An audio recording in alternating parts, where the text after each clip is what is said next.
ನಾವೆಲ್ಲರೂ ಸಾಮಾನ್ಯ ಜೀವಿತದಲ್ಲಿ ಉನ್ನತ ಮಟ್ಟದ ಜೀವನ ನಡೆಸಬೇಕು. ಇದು ದೇವರ ಬಯಕೆಯಾಗಿದೆ.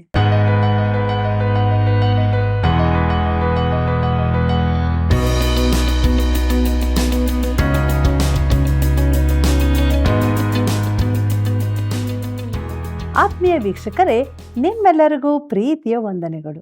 ದೈವಾನ್ವೇಷಣೆ ಸತ್ಯವೇದ ಅಧ್ಯಯನ ಕಾರ್ಯಕ್ರಮಕ್ಕೆ ಸುಸ್ವಾಗತ. ಇಂದಿನಿಂದ ನಾವು ಪೌಲನು ಥೆಸಲೋನಿಕದವರಿಗೆ ಬರೆದ ಮೊದಲನೇ ಪತ್ರಿಕೆಯ ಅಧ್ಯಯನವನ್ನು ಮಾಡಲಿದ್ದೇವೆ. ಥೆಸಲೋನಿಕ ಸಭೆ ಹೇಗೆ ಮಾದರಿ ಹಾಗೂ ಸಾಕ್ಷಿಯಾಗಿತ್ತು, ಪತ್ರಿಕೆಯ 3 ಉದ್ದೇಶಗಳು ಹಾಗೂ ಸಭೆಯಲ್ಲಿರುವ 2 ಥರದ ಅಪಾಯಕಾರಿ ಪರಿಸ್ಥಿತಿಗಳನ್ನು ತಿಳಿದುಕೊಳ್ಳೋಣ. ಈಗ ನಮ್ಮ ಅಧ್ಯಯನವನ್ನು ಪ್ರಾರಂಭಿಸೋಣ. ಆತ್ಮೀಯ ವೀಕ್ಷಕರೇ, ನಿಮಗೆಲ್ಲರಿಗೂ ತುಂಬು ಹೃದಯದ ವಂದನೆಗಳು. ದೈವಾನ್ವೇಷಣೆ ಸತ್ಯವೇದ ಅಧ್ಯಯನ ಕಾರ್ಯಕ್ರಮಕ್ಕೆ ಪ್ರೀತಿಯ ಸುಸ್ವಾಗತ. ಇಂದಿನಿಂದ ನಾವು ಅಪೊಸ್ತಲ ಪೌಲನು ಥೆಸಲೋನಿಕದವರಿಗೆ ಬರೆದ ಮೊದಲನೇ ಪತ್ರಿಕೆಯನ್ನು ಅಧ್ಯಯನ ಮಾಡಲಿದ್ದೇವೆ. ಆದ್ದರಿಂದ ದೇವರಾತ್ಮನ ಬಲವನ್ನು ಬೇಡಿಕೊಳ್ಳೋಣ. ನಮ್ಮ ಅಧ್ಯಯನದಲ್ಲಿ ಮುಂದೆ ಸಾಗುವಾಗ ಥೆಸಲೋನಿಕದವರಿಗೆ ಬರೆದ ಮೊದಲನೇ ಪತ್ರಿಕೆಯ ಪೀಠಿಕೆಯನ್ನು ನೋಡೋಣ. ಪ್ರಿಯರೇ, ಹೊಸ ಒಡಂಬಡಿಕೆಯಲ್ಲಿನ ಪೌಲನ ಪತ್ರಿಕೆಗಳ ಕ್ರಮದಲ್ಲಿ ಈ ಪತ್ರಿಕೆಯು ಕೊನೆಯ ಭಾಗದಲ್ಲಿ ಬರುತ್ತದೆ. ಆದರೆ ಇದು ನಿಜವಾಗಿಯೂ ಪೌಲನು ಬರೆದ ಮೊದಲನೆಯ ಪತ್ರಿಕೆಯಾಗಿದೆ. ಪೌಲನು ಇದನ್ನು ಕ್ರಿಸ್ತಶಕ 52 ಅಥವಾ 53ರಲ್ಲಿ ಬರೆದನು. ಪ್ರಿಯರೇ, ಥೆಸಲೋನಿಕವು ಒಂದು ರೋಮಾಯ ವಸಾಹತು ಆಗಿತ್ತು. ತಾವು ಸೆರೆ ಹಿಡಿದ ಜನರ ಕುರಿತು ರೋಮನ್ನರು ಬೇರೆಯೇ ಒಂದು ನಿಯಮವನ್ನು ಅನುಸರಿಸುತ್ತಿದ್ದರು. ಉದಾಹರಣೆಗೆ, ಒಂದು ಮುಂದುವರಿದ ದೇಶದವರು ಲೋಕದವರೆಲ್ಲರನ್ನೂ ತಮ್ಮವರನ್ನಾಗಿ ಮಾಡಲು ವಸಾಹತು ಮಾರ್ಗವೇ ಉತ್ತಮವಾದ ಮಾರ್ಗವೆಂದು ಭಾವಿಸುತ್ತಿದ್ದರು. ರೋಮನ್ನರು ಇದಕ್ಕಿಂತಲೂ ಬುದ್ಧಿವಂತರಾಗಿದ್ದರು. ಅವರು ತಾವು ಗೆದ್ದುಕೊಂಡ ಜನರ ಸಂಸ್ಕೃತಿ, ಅಭ್ಯಾಸಗಳು, ಆಚಾರಗಳು ಇಲ್ಲವೇ ಭಾಷೆಯನ್ನು ನೇರವಾಗಿ ಬದಲಾಯಿಸಲು ಹೋಗುತ್ತಿರಲಿಲ್ಲ. ಅದರ ಬದಲಾಗಿ ತಮ್ಮ ಸಾಮ್ರಾಜ್ಯದ ಎಲ್ಲ ಕಡೆಗಳಲ್ಲಿ ಭೌಗೋಳಿಕವಾಗಿ ಮುಖ್ಯ ಸ್ಥಳಗಳಲ್ಲಿ ವಸಾಹತುಗಳನ್ನು ಏರ್ಪಾಡು ಮಾಡುತ್ತಿದ್ದರು. ಈ ರೀತಿ ರೋಮಾಯ ವಸಾಹತಾದ ಪಟ್ಟಣವು ಕ್ರಮೇಣ ರೋಮನ್ನರ ಕಾನೂನು, ಪದ್ಧತಿ ಹಾಗೂ ರೀತಿ ನೀತಿಗಳನ್ನು ತಾವು ಅನುಸರಿಸುತ್ತಿದ್ದವು. ಪ್ರಿಯರೇ, ಸ್ಥಳೀಯ ಅಂಗಡಿಗಳಲ್ಲಿ ರೋಮನ್ನರ ಆಧುನಿಕ ಪೋಷಾಕುಗಳೇ ದೊರೆಯುತ್ತಿದ್ದವು. ಹೀಗೆ ಈ ವಸಾಹತುಗಳು ಚಿಕ್ಕ ಚಿಕ್ಕ ರೋಮಿನಂತೆ ಇರುತ್ತಿದ್ದವು. ಥೆಸಲೋನಿಕವು ಇಂತಹ ಒಂದು ರೋಮನ್ ವಸಾಹತು ಆಗಿದ್ದು, ರೋಮ್ ಸಾಮ್ರಾಜ್ಯದಲ್ಲಿ ಒಂದು ಅತೀ ಮುಖ್ಯ ಪಟ್ಟಣವೂ ಆಗಿತ್ತು. ಕರ್ತನಲ್ಲಿ ಪ್ರಿಯರೇ, ಥೆಸಲೋನಿಕವು ಫಿಲಿಪ್ಪಿಯಿಂದ 50 ಮೈಲು ಪಶ್ಚಿಮಕ್ಕೂ ಅಥೇನೆಯಿಂದ 100 ಮೈಲು ಉತ್ತರಕ್ಕೂ ಇತ್ತು. ಸಿಸೇರೋ ಹೀಗೆ ಹೇಳಿದ್ದನು: ಥೆಸಲೋನಿಕವು ಸಾಮ್ರಾಜ್ಯದ ಎದೆಯಲ್ಲಿದೆ ಎಂಬುದಾಗಿ. ಅದು ರೋಮ್ ಸಾಮ್ರಾಜ್ಯದ ಕೇಂದ್ರ ಇಲ್ಲವೇ ಹೃದಯ ಭಾಗದಲ್ಲಿದ್ದು ಮಕೆದೋನ್ಯದ ಮುಖ್ಯ ಪಟ್ಟಣವೂ ಆಗಿತ್ತು.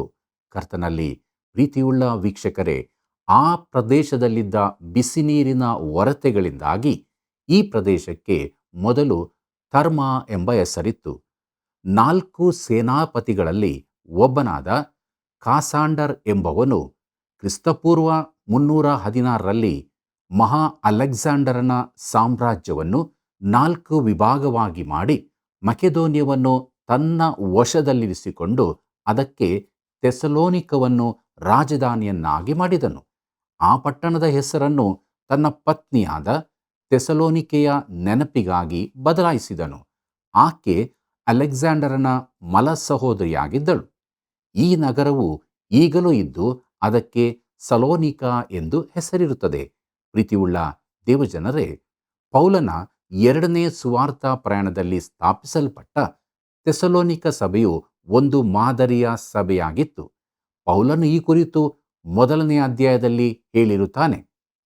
ಅದೇನೆಂದರೆ, ಹೀಗೆ ಮಕೆದೋನ್ಯದಲ್ಲಿಯೂ ಆಕಾಯದಲ್ಲಿಯೂ ಕ್ರಿಸ್ತನನ್ನು ನಂಬುವವರೆಲ್ಲರಿಗೂ ಮಾದರಿಯಾದಿರಿ ಎಂಬುದಾಗಿ ಥೆಸಲೋನಿಕದವರಿಗೆ ಬರೆದ ಮೊದಲನೇ ಪತ್ರಿಕೆ 1ನೇ ಅಧ್ಯಾಯ 7ನೇ ವಚನದಲ್ಲಿ ನೋಡುತ್ತೇವೆ.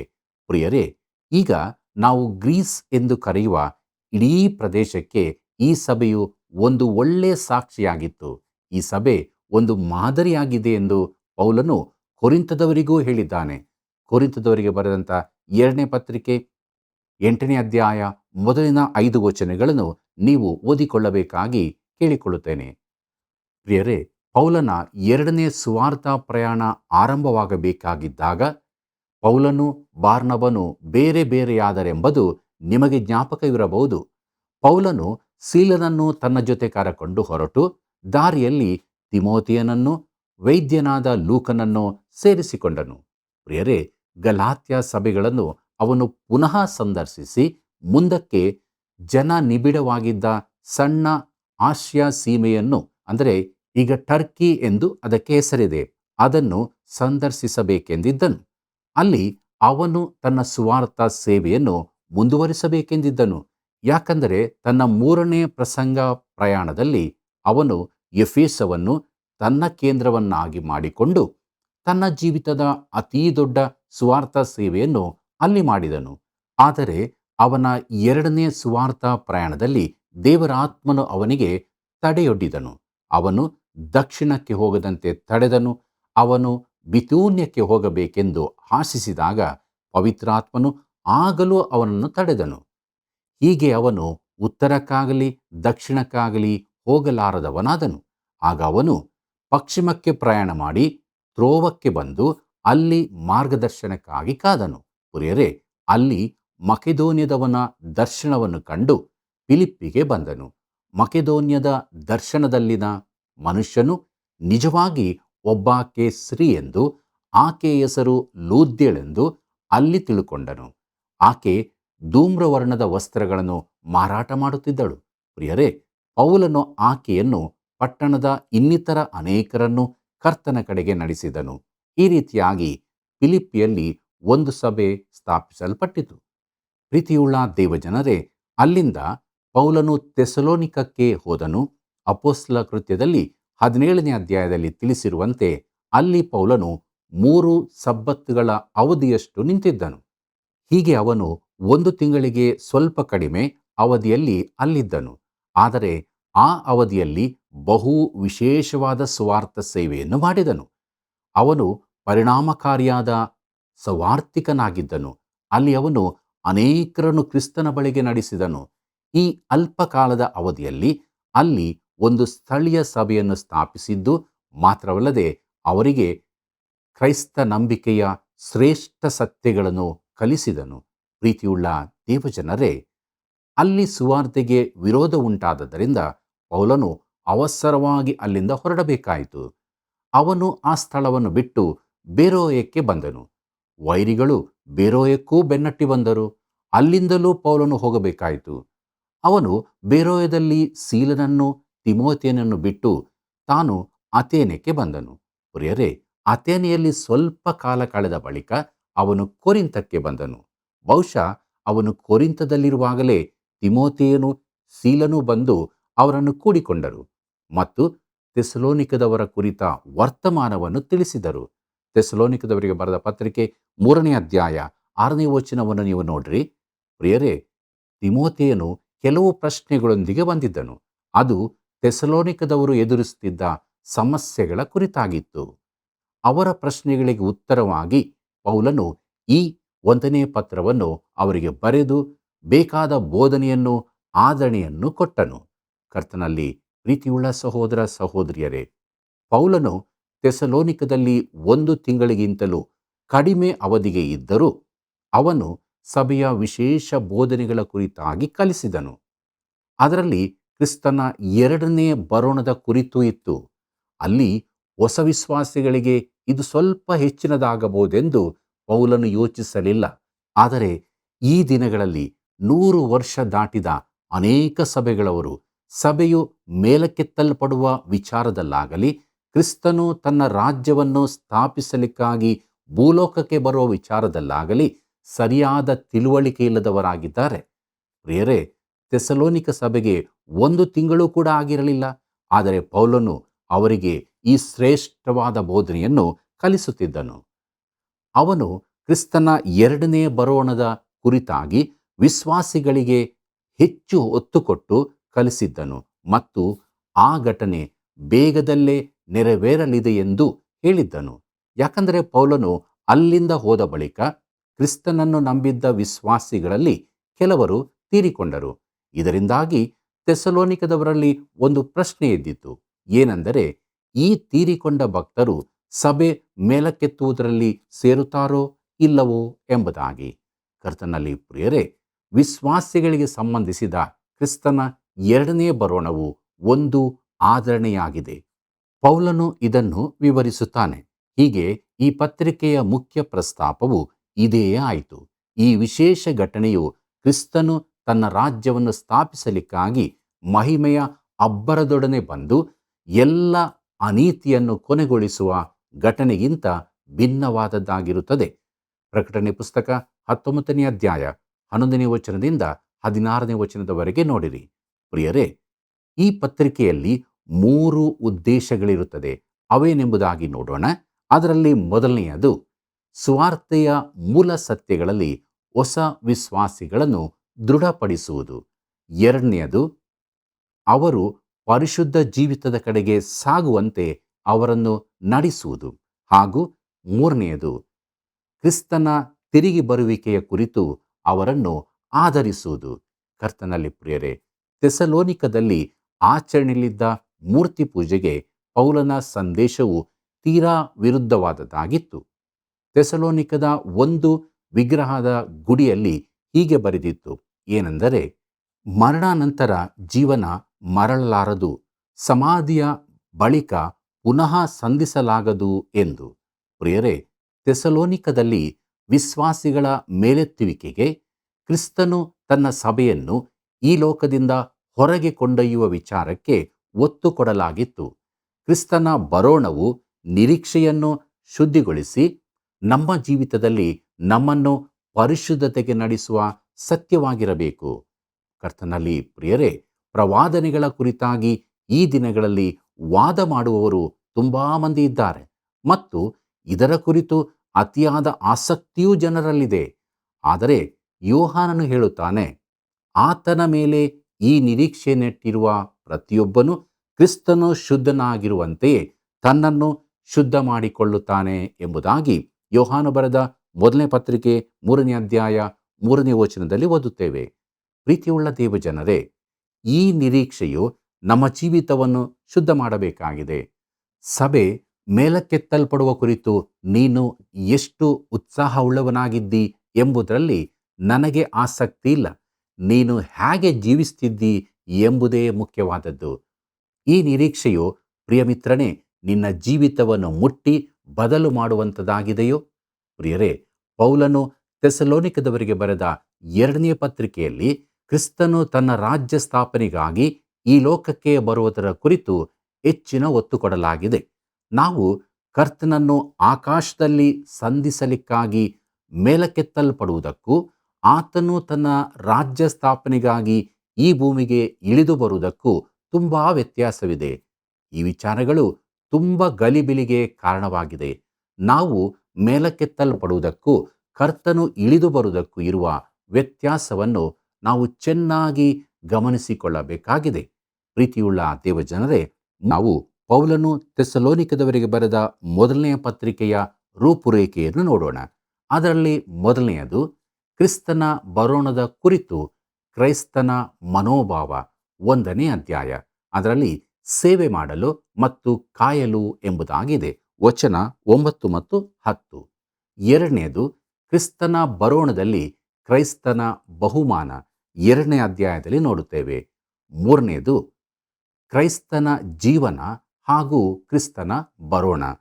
3ನೇ ಅಧ್ಯಾಯದ 1ನೇ ವಚನದಿಂದ 4ನೇ ಅಧ್ಯಾಯದ 12ನೇ ವಚನದವರೆಗೆ.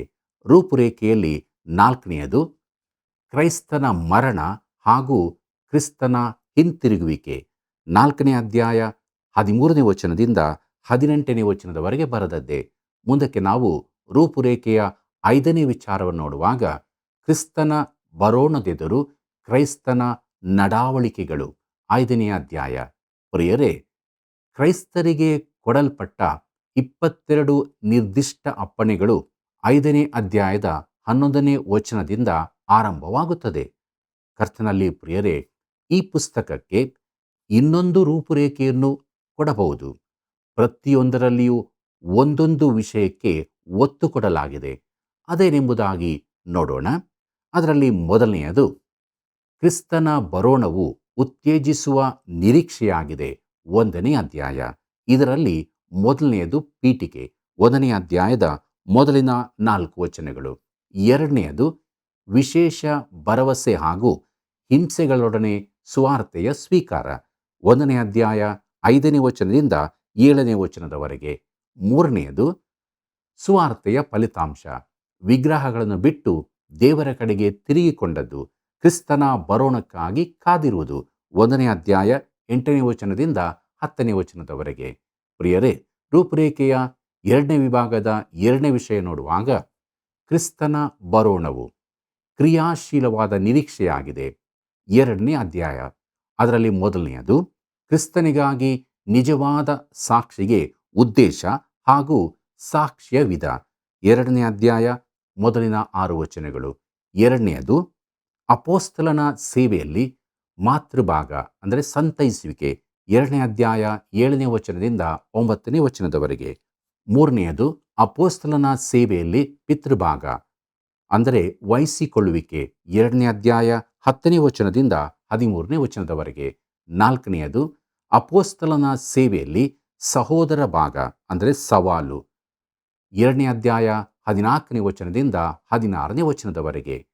5ನೇದಾಗಿ ಕ್ರಿಸ್ತನ ನಿಜವಾದ ಸಾಕ್ಷಿಗೆ ಸಿಗತಕ್ಕ ಬಹುಮಾನ, 2ನೇ ಅಧ್ಯಾಯ 17ನೇ ವಚನದಿಂದ 20ನೇ ವಚನದವರೆಗೆ. ಮುಂದುವರೆದು ರೂಪುರೇಖೆಯ 3ನೇ ವಿಭಾಗ ನೋಡುವಾಗ, ಕ್ರಿಸ್ತನ ಬರೋಣವು ಶುದ್ಧೀಕರಿಸುವ ನಿರೀಕ್ಷೆಯಾಗಿದೆ, 3ನೇ ಅಧ್ಯಾಯ 1ನೇ ವಚನದಿಂದ 4ನೇ ಅಧ್ಯಾಯದ 12ನೇ ವಚನದವರೆಗೆ. ಅದರಲ್ಲಿ ಮೊದಲನೆಯದು ತಿಮೋಥಿಯನು ಥೆಸಲೋನಿಕದವರ ಕುರಿತು ತಂದ ಒಳ್ಳೆಯ ಸುದ್ದಿ, 3ನೇ ಅಧ್ಯಾಯ ಮೊದಲಿನ 8 ವಚನಗಳು.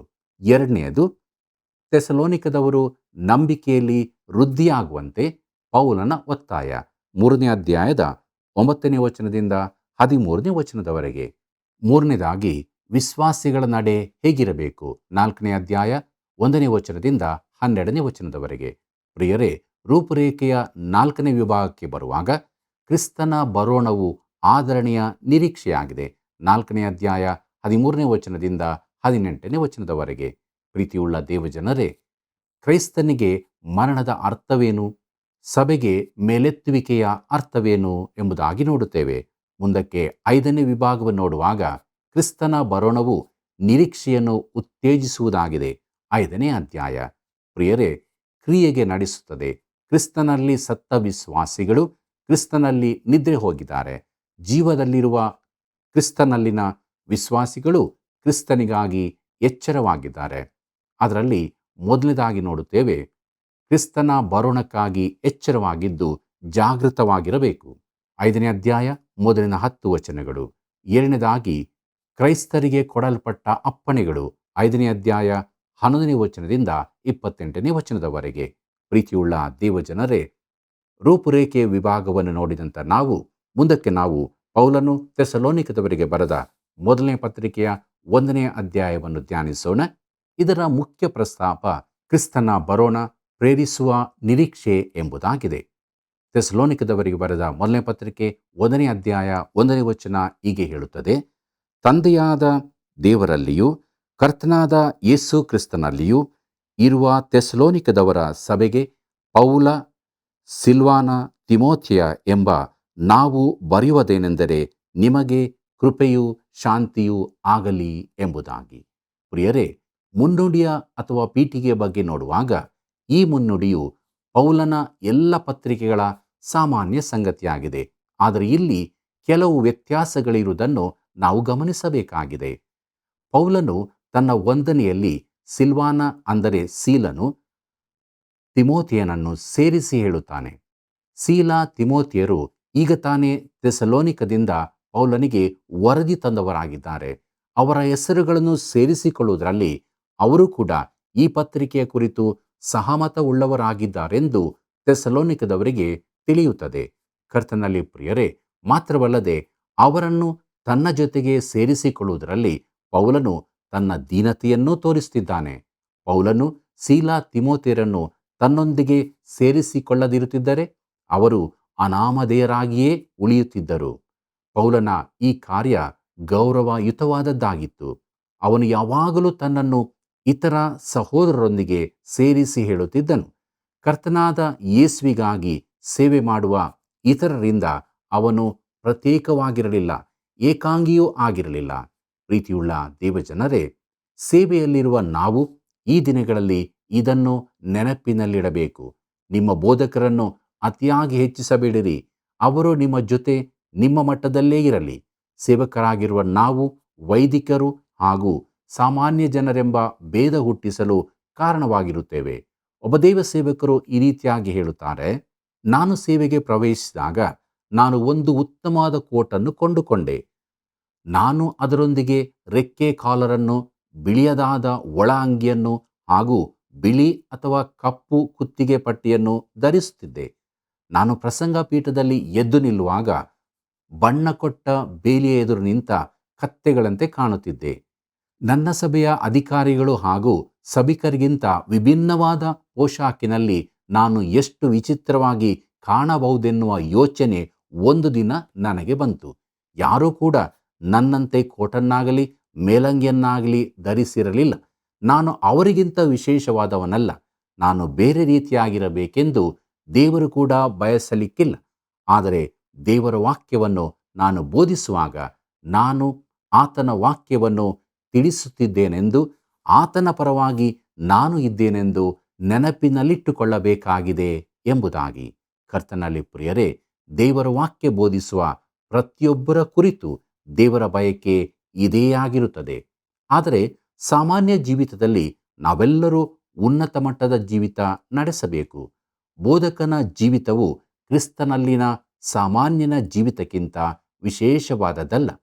ಪ್ರೀತಿಯುಳ್ಳ ದೇವಜನರೇ, ಸೇವಕರ ಹಾಗೂ ಸಾಮಾನ್ಯ ಸಭಿಕರ ನಡುವಣ ಈ ವ್ಯತ್ಯಾಸವನ್ನು ತೆಗೆದುಹಾಕಬೇಕೆಂದು ನಾನು ಬಯಸುತ್ತೇನೆ.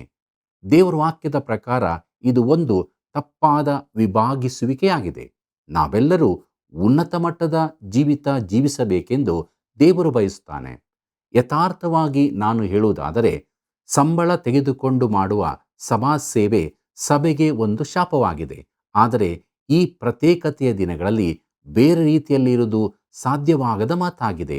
ಆದರೆ ನಾವು ತಿಳುಕೊಳ್ಳಬೇಕಾದ ಒಂದು ಸಂಗತಿ ಏನೆಂದರೆ, ಹೆಚ್ಚಿನ ದುರ್ಬೋಧನೆಗಳು ಬಂದದ್ದು ಪ್ರತಿಫಲವನ್ನು ಪಡೆದುಕೊಂಡು ಸೇವೆ ಮಾಡುವವರಿಂದಲೇ.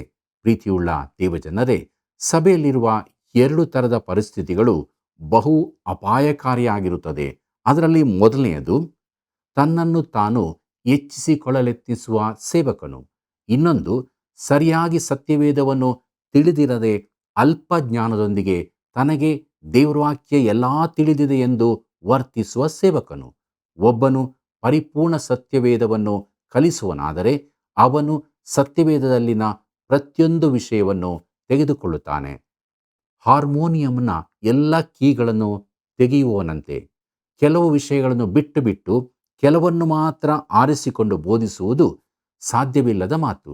ಪ್ರಿಯರೇ, ನಮ್ಮ ಸಭೆಗಳಲ್ಲಿ ಇಂತಹ ಶಿಸ್ತು ಇದ್ದರೆ ಒಳ್ಳೆಯದೆಂದು ನನ್ನ ಭಾವನೆ. ಪ್ರತಿಯೊಂದು ಸಭೆಯು ಇಡೀ ಸತ್ಯವೇದವನ್ನು ಸಂಪೂರ್ಣವಾಗಿ ಕಲಿಯಬೇಕಾಗಿದೆ. ತಂದೆಯಾದ ದೇವರಿಂದಲೂ ಕರ್ತನಾದ ಯೇಸು ಕ್ರಿಸ್ತನಲ್ಲಿಯೂ ಇರುವ ಥೆಸಲೋನಿಕದವರ ಸಭೆಗೆ ಇವರ ಜೀವನ ಕ್ರಮವು ಫಿಲಿಪ್ಪಿ ಸಭೆಯವರಿಗಿಂತ ಭಿನ್ನವಾಗಿದ್ದಿರಬಹುದು. ಅವರ ಸಮಸ್ಯೆಗಳು ಕೂಡ ಬೇರೆಯೇ ಆಗಿರಬಹುದು. ಆದರೆ ಫಿಲಿಪ್ಪಿ ಸಭೆಯ ಹಾಗೆಯೇ ಇವರು ಕೂಡ ತಂದೆಯಾದ ದೇವರಲ್ಲಿಯೂ ಕರ್ತನಾದ ಯೇಸು ಕ್ರಿಸ್ತನಲ್ಲಿಯೂ ಇರುವವರಾಗಿದ್ದಾರೆ. ಬೇರೆ ಪತ್ರಿಕೆಗಳಲ್ಲಿ ಈ ಪ್ರಸ್ತಾಪವನ್ನು ನಾವು ನೋಡುವುದಿಲ್ಲ. ಯಾಕಂದರೆ ಇದು ಪೌಲನ ಪ್ರಥಮ ಪತ್ರಿಕೆಯಾಗಿದೆ. ಒಮ್ಮೆ ಮಾತ್ರ ಅವನು ಇದನ್ನು ಹೇಳುತ್ತಾನೆ, ಇಷ್ಟಕ್ಕೆ ಸಾಕು ಮಾಡುತ್ತಾನೆ. ಅದನ್ನೇ ತಿರುಗಿ ಹೇಳುವುದಿಲ್ಲ. ಕರ್ತನಲ್ಲಿ ಪ್ರಿಯರೇ, ಕರ್ತನಾದ ಯೇಸು ತಂದೆಯಾದ ದೇವರನ್ನು ಪ್ರಾರ್ಥಿಸುವಾಗ ಹೀಗೆ ಹೇಳಿದ್ದನು, ತಂದೆಯೇ, ನೀನು ನನ್ನಲ್ಲಿಯೂ ನಾನು ನಿನ್ನಲ್ಲಿಯೂ ಇರುವ ಪ್ರಕಾರ ಅವರು ನಮ್ಮಲ್ಲಿ ಇರಬೇಕೆಂತಲೂ ಕೇಳಿಕೊಳ್ಳುತ್ತೇನೆ. ನಾವು ಒಂದಾಗಿರುವ ಪ್ರಕಾರ ಅವರೂ ಒಂದಾಗಿರಬೇಕೆಂದು ನೀನು ನನಗೆ ಕೊಟ್ಟಿರುವ ಮಹಿಮೆಯನ್ನು ನಾನು ಅವರಿಗೆ ಕೊಟ್ಟಿದ್ದೇನೆ. ನಾನು ಅವರಲ್ಲಿಯೂ ನೀನು ನನ್ನಲ್ಲಿಯೂ ಇರಲಾಗಿ ಅವರ ಐಕ್ಯವು ಪೂರ್ಣ ಸಿದ್ಧಿಗೆ ಬರುವುದರಿಂದ ಎಂಬುದಾಗಿ ಯೋಹಾನ ಬರೆದ ಸುವಾರ್ತೆ 17ನೇ ಅಧ್ಯಾಯ 21ನೇ ವಚನದಿಂದ 23ನೇ ವಚನದವರೆಗೆ ಓದುತ್ತೇವೆ. ಪ್ರಿಯರೇ, ಕ್ರಿಸ್ತನಲ್ಲಿರುವ ವಿಶ್ವಾಸಿಯು ತಂದೆಯಾದ ದೇವರಲ್ಲಿಯೂ ಇದ್ದಾನೆ ಮತ್ತು ಅದು ಬಹು ಸುಭದ್ರವಾದ ಸ್ಥಳವಾಗಿರುತ್ತದೆ. ಈ ಲೋಕದ ಎಲ್ಲ ಭದ್ರತಾ ಕೋಶಗಳಿಗಿಂತಲೂ ಭದ್ರ. ನಿಮಗೆ ಕೃಪೆಯೂ ಶಾಂತಿಯೂ ಆಗಲಿ ಎಂಬುದಾಗಿ ನೋಡುವಾಗ ಪೌಲನು ತನ್ನ ಎಲ್ಲ ಪತ್ರಿಕೆಗಳಲ್ಲಿ ಉಪಯೋಗಿಸುವ ಸಾಮಾನ್ಯ ವಂದನೆ ಇದಾಗಿರುತ್ತದೆ. ಆ ಬಳಿಕ ದೇವರ ಶಾಂತಿ, ಕೃಪೆ ಮತ್ತು ಶಾಂತಿ ಇವೆರಡೂ ಕೂಡ ತಂದೆಯಾದ ದೇವರಿಂದಲೂ ಕರ್ತನಾದ ಯೇಸು ಕ್ರಿಸ್ತನಿಂದಲೂ ದೊರಕುತ್ತದೆ. ಆದುದರಿಂದ ಪ್ರಿಯರೇ, ಈ ನಮ್ಮ ಒಂದೇ ಒಂದು ಜೀವಿತದಲ್ಲಿ ಯೇಸು ಕ್ರಿಸ್ತನ ಮೂಲಕ ದೇವರ ಪ್ರೀತಿಯಲ್ಲಿ ನೆಲೆಗೊಂಡು ಪವಿತ್ರಾತ್ಮನ ಐಕ್ಯತೆಯಲ್ಲಿ ದೈವ ಭಯಭಕ್ತಿಯ ಜೀವಿತವನ್ನು ಜೀವಿಸೋಣ.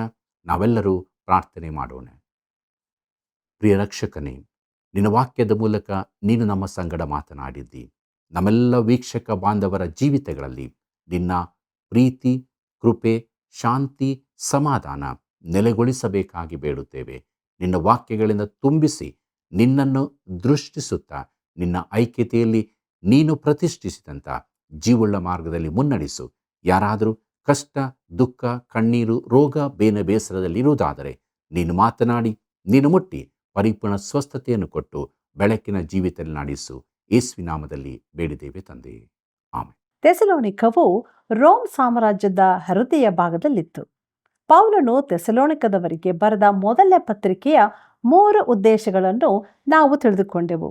ಸಭೆಯ ಮಾದರಿ, ಸಾಕ್ಷಿ, ಕ್ರಿಸ್ತನ ದೇಹವೆಂಬ ಸಭೆಯ ಅಂಗಗಳಾದ ನಮಗೆ ಮಾದರಿಯಾಗಿದೆ. ನಾವು ಕ್ರಿಸ್ತನ 2ನೇ ಬರೋಣವನ್ನು ಎದುರು ನೋಡುತ್ತಾ ಪರಿಶುದ್ಧರು, ಸತ್ಯವಂತರು ಆಗಿ ಜೀವಿಸೋಣ. ಪ್ರಿಯ ವೀಕ್ಷಕರೇ, ಇವತ್ತು ನೀವು ತಿಳಿದುಕೊಂಡ ಸತ್ಯಗಳೇನು? ನಮಗೆ ತಿಳಿಯಪಡಿಸುವಿರಾ? ಹಿಂದೆ ಕರೆ ಮಾಡಿ ಸೇವೆಯನ್ನು ಬೆಂಬಲಿಸಿರಿ. ಮುಂದಿನ ಕಾರ್ಯಕ್ರಮವನ್ನು ವೀಕ್ಷಿಸಲು ಪ್ರಾರ್ಥನಾ ಪೂರ್ವಕವಾಗಿ ಸಿದ್ಧರಾಗಿರಿ. ವಂದನೆಗಳು.